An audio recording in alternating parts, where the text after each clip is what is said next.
Assalamualaikum warahmatullahi wabarakatuh. Perkenalkan, nama saya Rehana Marzaki dari kelas 10 MIPA 7. Video ini adalah video perbaikan nilai biologi. Pada video ini ada 3 bab, yaitu bab pertama ruang lingkup biologi, bab kedua keanekaragaman hayati, dan bab yang ketiga protista.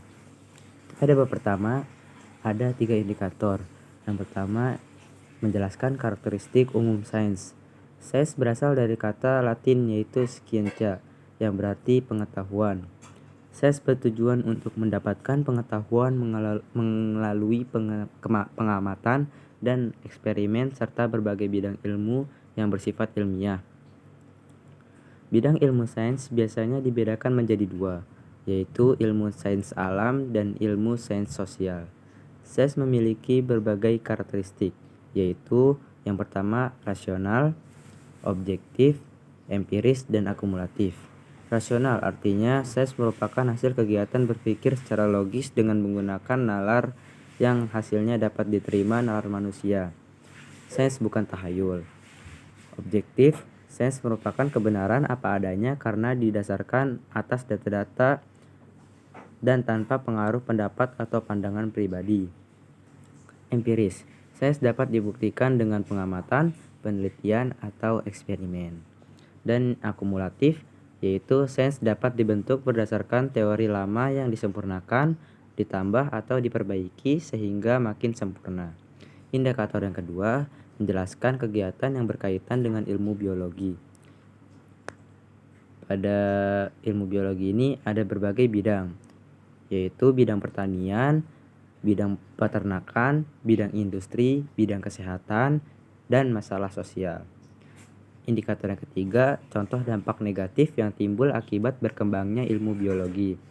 Adapun dampak negatif dari perkembangan ilmu biologi ini, salah contohnya adalah ditemukannya senjata biologis yang mematikan, munculnya organisme yang jahat, dan terganggunya keseimbangan alam atau lingkungan karena rekayasa genetik. Selanjutnya, bab yang kedua, yaitu keanekaragaman hayati. Indikator yang pertama, mengetahui pengertian klasifikasi 5 kingdom. Klasifikasi adalah suatu cara pengelompokan dan pengkategorian yang didasarkan pada ciri-ciri tertentu. Semua ahli biologi menggunakan sistem klasifikasi untuk mengelompokkan tumbuhan ataupun hewan yang memiliki persamaan struktur. Klasifikasi makhluk hidup 5 kingdom yang sering digunakan merupakan cara pengelompokan yang dikemukakan oleh Robert H. Whittaker pada tahun 1969. Dia membagi klasifikasi hidup menjadi 5 kelompok, yaitu Monera, Protista, jamur, tumbuhan, dan hewan. Kingdom Monera. Monera adalah kelompok organisme yang inti selnya masih belum memiliki membran inti atau disebut juga organisme prokariot. Kingdom Protista. Protista adalah makhluk hidup bersel satu atau bersel banyak dan telah memiliki membran inti. Selnya bersifat eukariot. Kingdom Fungi atau jamur. Kelompok jamur termasuk sistem klasifikasi makhluk hidup dan masuk ke dalam kelompok makhluk hidup yang memperoleh makanan dengan cara menguraikan bahan organik makhluk hidup yang sudah mati. Jamur tidak berklorofil, berspora, tidak mempunyai akar, batang, ataupun daun. Kingdom Plantae atau tumbuhan. Klasifikasi makhluk hidup kelompok ini beranggotakan makhluk hidup bersel banyak yang mampu berfotosintesis. Berfotosintesis. Kemampuan fotosintesis ini dikarenakan adanya klorofil di dalam kloroplas. Selanjutnya Kingdom Animalia atau hewan. Hewan merupakan kelompok makhluk hidup yang hidup dengan cara memakan makhluk hidup lain. Perbedaan utama antara hewan dan tumbuhan adalah pada dinding sel yang dimilikinya. Sel-sel tumbuhan memiliki dinding sel, sedangkan sel-sel hewan tidak mempunyai dinding sel. Hewan dikelompokkan menjadi 2 bagian. Yang pertama, hewan tidak bertulang belakang, vertebrata, dan hewan bertulang belakang, vertebrata.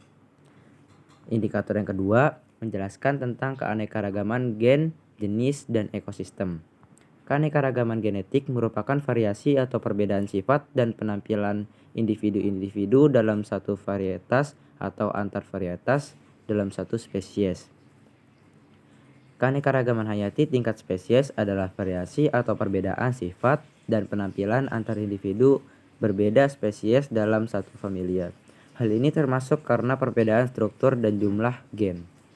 Keanekaragaman ekosistem adalah variasi macam-macam yang ada di permukaan bumi yang disebabkan oleh perpaduan antara unsur biotik yang bervariasi dengan faktor abiotik yang beraneka ragam seperti perbedaan suhu, pH, kelembapan, salinitas, kecepatan angin, dan topografi.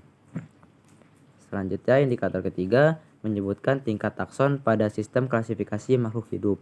Adapun tingkatan takson dalam klasifikasi makhluk hidup termasuk kingdom di tingkat tertinggi, divisi atau filum, kelas, ordo, familia, genus, dan spesies di tingkatan rendah.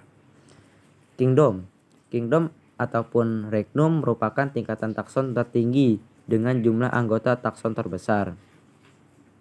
Organisme di bumi dikelompokkan menjadi beberapa kingdom, antara lain kingdom animalia atau hewan, kingdom plantae atau tumbuhan, kingdom fungi atau jamur, kingdom monera, dan kingdom protista. Yang kedua, divisi atau filum. Divisi atau filum merupakan takson yang berada di bawah kingdom. Divisi digunakan untuk takson tumbuhan sedangkan filum digunakan untuk takson hewan. Yang ketiga, kelas. Filum atau divisi tersusun dari beberapa kelas. Ini ditandai dengan nama kelas menggunakan akhiran yang berbeda-beda, antara lain Edonae untuk tumbuhan berbiji tertutup, Opsida untuk lumut, dan yang lainnya. Selanjutnya yang keempat itu ordo. Anggota takson pada setiap kelas dikelompokkan lagi menjadi beberapa ordo atau bangsa. Hal ini didasarkan pada persamaan ciri yang lebih khusus. Nama ordo pada takson tumbuhan biasanya menggunakan akhiran ales. Sebagai contoh, kelas Dicotyledonae dibagi menjadi beberapa ordo, antara lain ordo Solanales, Cucurbitales, Malvales, Rosales, Asterales, dan Poales. Selanjutnya, familia. Anggota takson setiap ordo dikelompokkan lagi menjadi beberapa famili berdasarkan persamaan ciri-ciri tertentu. Nama familia pada tumbuhan biasanya menggunakan akhiran aceae.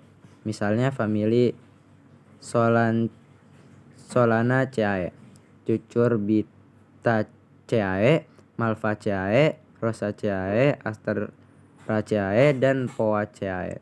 Namun ada pula yang tidak menggunakan akhiran kata-kata aceae. Misalnya Compositae dan Graminae. Sementara itu, nama famili pada hewan menggunakan akhiran kata idae, misalnya Felidae dan Canidae. Selanjutnya genus. Tingkatan takson berikutnya adalah genus. Ini merupakan tingkatan lainnya di bawah famili, di mana setiap famili dikelompokkan lagi menjadi beberapa genus atau marga berdasarkan persamaan ciri-ciri tertentu yang lebih khusus. Selanjutnya spesies. Spesies merupakan tingkatan takson paling dasar atau terendah. Anggota takson ini memiliki paling banyak persamaan ciri. Organisme dikatakan dalam satu spesies yang sama apabila dapat melakukan perkawinan dan menghasilkan keturunan yang fertil. Nama spesies terdiri dari dua kata. Kata pertama menunjukkan nama genus dan kata kedua menunjukkan petunjuk spesies. Dan yang terakhir, bab kelima yaitu kingdom protista. Indikator yang pertama mendeskripsikan ciri-ciri umum protista berdasarkan pengamatan.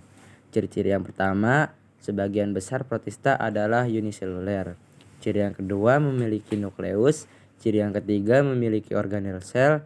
Ciri keempat bersifat heterotrof.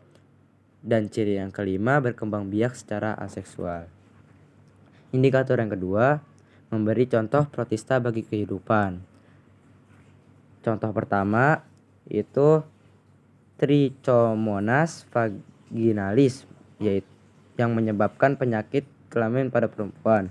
Yang kedua Leishmania tropika adalah penyakit kulit.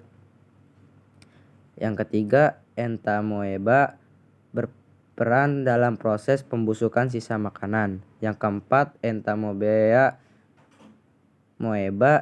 bistolitika merupakan jenis protista yang merugikan bagi manusia. Hal ini karena protista jenis ini bisa menyebabkan penyakit disentri. Contoh yang kelima, entamoeba gingivalis merupakan jenis protista yang merugikan manusia karena protista ini memiliki sifat parasit. Yang keenam, ganggang. Contohnya alga merah, cyanophyta, dan lainnya yang dapat dimanfaatkan untuk bahan kosmetik serta dapat dikonsumsi. Yang ketujuh, protista yang menyerupai tumbuhan seperti ulva lactuca juga biasa dikonsumsi sebagai sayuran sebagai selada laut. Dan yang terakhir, indikator ketiga, mengidentifikasi protista yang menguntungkan atau merugikan bagi kehidupan manusia.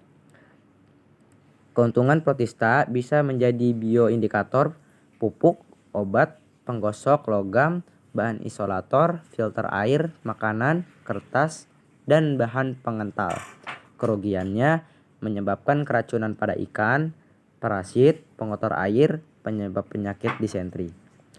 Dapat disimpulkan, protista menguntungkan dan merugikan bagi kehidupan manusia. Sekian dari saya, mohon maaf bila ada kesalahan kata.